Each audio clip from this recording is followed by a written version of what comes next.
ایک ایسی لڑکی کی کہانی جو اپنی زندگی کی چند سانسیں بچانے کے لیے اتنی مار دھاڑ کرتی ہے کہ کوئی جیتا جاتا انسان بھی نہ کر سکے۔ اس مووی نے بہت سے ایوارڈ اپنے نام کیے، جن میں سے بیسٹ ڈائریکٹر اور بیسٹ شارٹ فلم کا ایوارڈ بھی ہے۔ ایک لڑکی ایک ایسی جگہ کے ٹریپ میں آ گئی ہے جہاں سے نکلنا جان جوکھوں کا کام ہے۔ یہ مووی ان چند موویز میں سے ہے جن میں کوئی نیگیٹو کریکٹر ہی نہیں۔ مووی میں ایک ہی کریکٹر ہے، مگر مووی ایسی ہے کہ آخری سیکنڈ تک سکرین سے آنکھیں ہٹائی ہی نہیں جا سکتی۔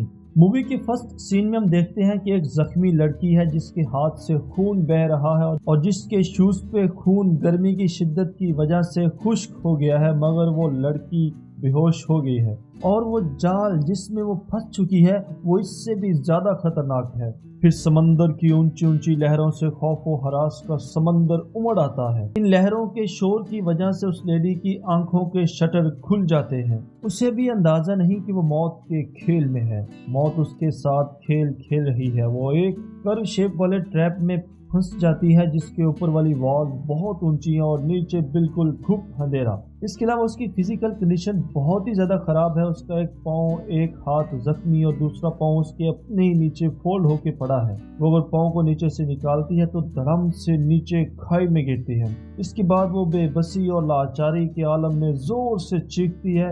اس موومنٹ کی وجہ سے وہ نیچے کی جانب مزید پھسل جاتی ہے، مگر وہ بری طرح نیچے نہیں گرتی۔ اس کی ایک معمولی سی غفلت یا پھر ہلکی سی موومنٹ بھی اسے موت کا رزق بنا سکتی تھی، اس لیے اسے جو کچھ بھی کرنا ہے بہت ہی سنبھل کے اور دھیان سے کرنا ہے۔ نیچے جانے کی وجہ سے اس کے پاؤں کا درد شدید سے شدید تر ہو گیا تھا۔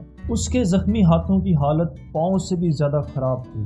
اس کی سانسیں اس کی سوچوں سے بھی زیادہ رفتار سے چل رہی تھی۔ اس کے چاروں طرف موت رقص کر رہی ہے، مگر وہ زندہ رہنے کے لیے موت سے لڑ جاتی ہے۔ وہ جہاں پھنستی ہے وہ ایک ہائیڈرو پاور پلانٹ ہے، مگر اپنی بچی کچی طاقت جمع کر کے اوپر کی طرف جانے کی کوشش بھی کی جائے پھر بھی وہ اونچی اونچی دیواروں تک نہیں پہنچ سکتی۔ اتنے میں نیچے سے ایک ڈراؤنی آواز آتی ہے جو اسے خوف میں جکڑ لیتی ہے۔ وہ ذرا شانت ہوتی ہے تو سمجھتی ہے کہ شاید یہ ہوا کی آواز ہو جس کی زبان دیواروں سے زور زور سے ٹکرا رہی ہے، مگر تھوڑی دیر بعد اس کا یہ خیال بھی غلط ثابت ہوتا ہے۔ وہ ڈر جاتی ہے اور اوپر خدا کو دیکھتے ہوئے چیخیں مارتی ہے۔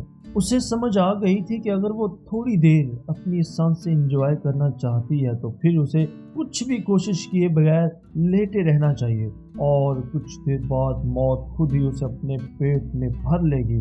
لیکن اگر اس نے تھوڑی بہت بھی موومنٹ کی تو اسے ابھی کے ابھی موت کی زبان چاٹ لے گی اور وہ دوسرا آپشن ہی چوز کرتی ہے۔ وہ پوزیشن چینج کرنے کے لیے اپنے رائٹ پاؤں پہ تھوڑا زور دے کر دوسرا پاؤں نیچے سے نکالنے کی کوشش کرتی ہے، لیکن اس کا ایک پاؤں کام ہی نہیں کرتا اور وہ مزید نیچے سلائڈ کر جاتی ہے۔ اب وہ اس کرو کے ایج پر ہے جہاں سے معمولی سی بھی موومنٹ اسے رزق کے خاک بنا سکتی تھی۔ وہ لمبی لمبی سانس لیتی ہے اور شانت ہو جاتی ہے۔ اس نے سوچا کہ اسے پوزیشن چینج کیے بغیر ہی اوپر کو کھسکنا ہوگا۔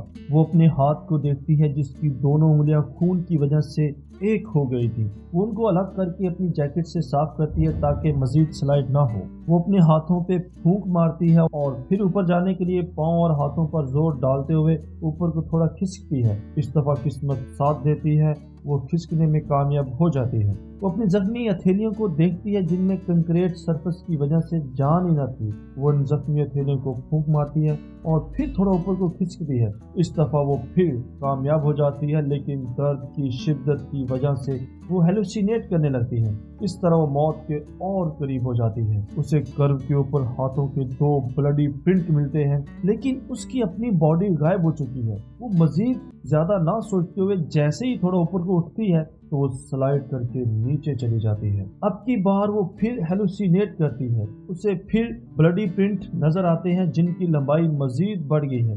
اس نے پھر جب موومنٹ کے لیے کوشش کی تو اسے ایک آواز سنائی دی، تو جیسے ہی اس نے کرو پہ دیکھا تو وہاں 2 اور بلڈی پرنٹ تھے۔ وہ زندگی اور موت کے درمیان الجھ گئی تھی۔ پھر اس کا دماغ اسے سمجھاتا رہا کہ جو تم کر رہی ہو یہی کرتی رہو اگر زندگی کا ہاتھ تھامنا ہے۔ وہ پھر سے ساری ہمت جمع کر کے ٹرائی کرتی ہے، لیکن کچھ ہی سیکنڈ میں وہ پھر سے نیچے آ جاتی ہے۔ وہ اور زیادہ پینک ہو جاتی ہے جب وہ بلڈی پرنٹ دیکھتی ہے کہ وہ مزید گہرے اور لمبے ہوتے جا رہے ہیں۔ اسے اندھیرے سے موت کی آواز پھر سے سنائی دیتی ہے۔